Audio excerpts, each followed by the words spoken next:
Il est superbe. Ah oui, c'est une très belle pièce. Surtout... À chaque grande marée, c'est le même rituel pour ces plongeurs passionnés d'épaves. Ce matin-là, direction la plage d'Octeville-sur-Mer, un site qui, à découvert, dévoile tous ses secrets. On voit la proue, on devine à peu près. Alors, elle est en 2 morceaux. Elle n'est pas facile pour ceux qui ne connaissent pas. Mais bon, le moteur nous donne quand même une direction, quoi.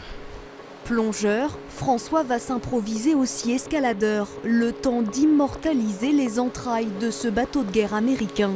Son nom, le Lee Overman. Ce Liberty Ship affecté à l'effort de guerre a coulé le 11 novembre 1944. J'ai pu arriver à monter dessus et voir les différentes entrées de cale. Ça, c'était assez amusant, un peu risqué mais amusant. Et puis le plaisir de toucher quand même un Liberty Ship, bon, c'est quand même une trace de la guerre, quoi. Et l'exploration se poursuit sur la plage, cette fois où 3 épaves sommeillent. Celle-ci est encore identifiable. C'est marqué Tortue. Tortue sur le côté gauche, là, puis Rouen, qui apparaît bien gravé à l'intérieur. Des informations précieuses pour ces passionnés. Depuis 15 ans, au sein de leur association Le Griem, ils répertorient les épaves de la côte d'Albâtre et chaque détail a son importance. Les petits trous tout autour, là, qui sont des puits de lumière, on vient de s'en apercevoir, on n'avait pas vu ça auparavant. Ces épaves ont été construites en ciment armé dans les années 20 sur le chantier de Petit-Quevilly. Ces bateaux-là n'étaient pas motorisés, c'était des chalands et ils servaient essentiellement au transport du charbon. Voilà.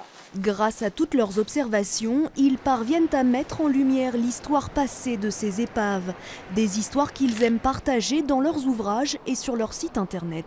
Il faut mener une enquête pour commencer à retrouver le nom du bateau et ensuite aller chercher tout ce qu'il est possible d'aller chercher, c'est-à-dire le constructeur, et à partir du constructeur, peut-être aller retrouver des plans, peut-être aller retrouver des caractéristiques, et de là aller en déduire dans des musées locaux une histoire, des histoires d'hommes. On estime à 800 le nombre d'épaves échouées entre Le Havre et le Tréport, un patrimoine maritime enfoui qui ressurgit à l'occasion des grandes marées. Rendez-vous le 21 mars prochain. Quand même une direction, quoi. Plongeur, François va s'improviser aussi escaladeur, le temps d'immortaliser les entrailles de ce bateau de guerre américain. Son nom, le Lee Overman. Ce Liberty Ship affecté à l'effort de guerre a coulé le 11 novembre 1944. J'ai pu arriver à monter dessus et voir les différentes entrées de cale. Ça, c'était assez amusant, un peu risqué mais amusant. Et ils servaient essentiellement au transport du charbon. Voilà. Grâce à toutes leurs observations, ils parviennent à mettre en lumière l'histoire passée de ces épaves, des histoires qu'ils aiment partager dans leurs ouvrages et sur leur site internet. Il faut mener une enquête pour commencer à retrouver le nom du bateau et ensuite aller chercher tout ce qu'il est possible d'aller chercher, c'est-à-dire le constructeur, et à partir du constructeur... Et puis le plaisir de toucher quand même un Liberty Ship, bon, c'est quand même une trace de la guerre, quoi.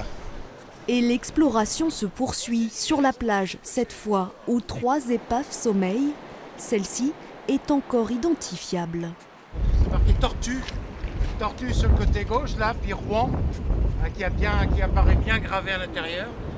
Des informations précieuses pour ces passionnés. Depuis 15 ans, au sein de leur association Le Griem, ils répertorient les épaves de la côte d'Albâtre et chaque détail a son importance. Les petits trous tout autour, là, qui sont des puits de lumière, on vient de s'en apercevoir, on n'avait pas vu ça auparavant. Ces épaves ont été construites en ciment armé dans les années 20 sur le chantier de Petit-Quevilly.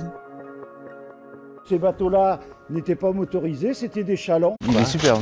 Ah oui, c'est une très belle pièce. Surtout... À chaque grande marée, c'est le même rituel pour ces plongeurs passionnés d'épaves. Ce matin-là, direction la plage d'Octeville-sur-Mer, un site qui, à découvert, dévoile tous ses secrets. On voit la proue, on devine à peu près. Alors, elle est en 2 morceaux, elle n'est pas facile pour ceux qui ne connaissent pas, mais bon, le moteur nous donne